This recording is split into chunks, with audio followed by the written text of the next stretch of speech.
રાજકોટમાં ગેંગવોરમાં ફાયરિંગ મામલે વધુ આરોપીઓ સકંજામાં આવ્યા છે। મુખ્ય સૂત્રધાર સમીર ઉર્ફે મુરઘા પઠાણની ધરપકડ થઈ છે।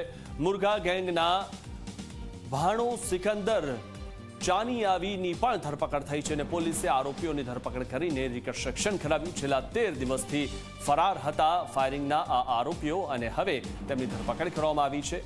ઘટનાનું રિકન્સ્ટ્રક્શન પણ તેમને લઈ જઈને કરવામાં આવ્યું।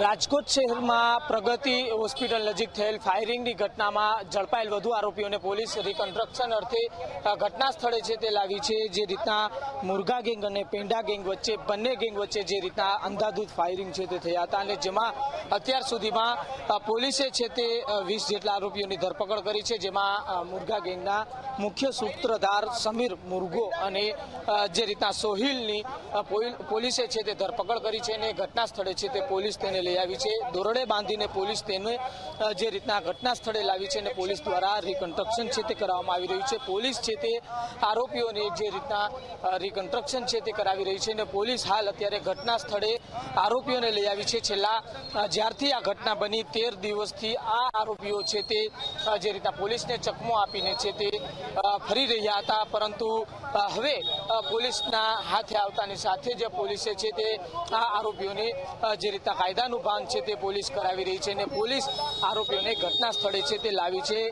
ફાયરિંગની જે ઘટના બની હતી તેમાં અત્યાર સુધીમાં 17 જેટલા લોકો સામે ગુસ્સીટોકની કલમ હેઠળ ગુનો છે તે નોંધવામાં આવ્યો છે। ત્યારે જે પેંડા ગેંગના 17 આરોપીઓ છે તે અગાઉ ઝડપાઈ ચૂક્યા હતા અને હવે મુરઘા ગેંગના પણ જે કહીએ કે મુખ્ય સૂત્રધાર કહેવાતા સમીર મુરઘો ઝડપાતાની સાથે તેને પણ ઘટના સ્થળે છે તે પોલીસ લાવી છે। જે દ્રશ્યો આ દેખાડી રહ્યા છીએ પ્રગતિ હોસ્પિટલ મંગળા રોડ ખાતેના છે। આ એ જ જગ્યા છે કે જે આગળ બંને ગેંગ વચ્ચે ગેંગવોરમાં ફાયરિંગ કરવામાં આવ્યા હતા અને આ ફાયરિંગની ઘટનામાં છે તે પોલીસે વધુ જે રીતના 3 જેટલા આરોપીઓની ધરપકડ કરી છે, જેમાંના 2 આરોપીઓને પોલીસ છે તે હાલ અત્યારે ઘટના સ્થળે છે તે લઈ આવી છે। આરોપીઓ પણ જે રીતના ઘટના સ્થળે છે તે લંગડાતા જોવા મળી રહ્યા છે અને આરોપીઓ જે રીતના હાલ અત્યારે ઘટના સ્થળે જે પરિસ્થિતિમાં જોવા મળી રહ્યા છે તે જોતા જ લાગે છે કે આરોપીઓને પોલીસે છે તે કાયદાનું ભાન કરાવ્યું હશે, કેમ કે તેમની ચાલ છે તે બદલી ચૂકી છે અને પોલીસે છે તે અત્યાર સુધીમાં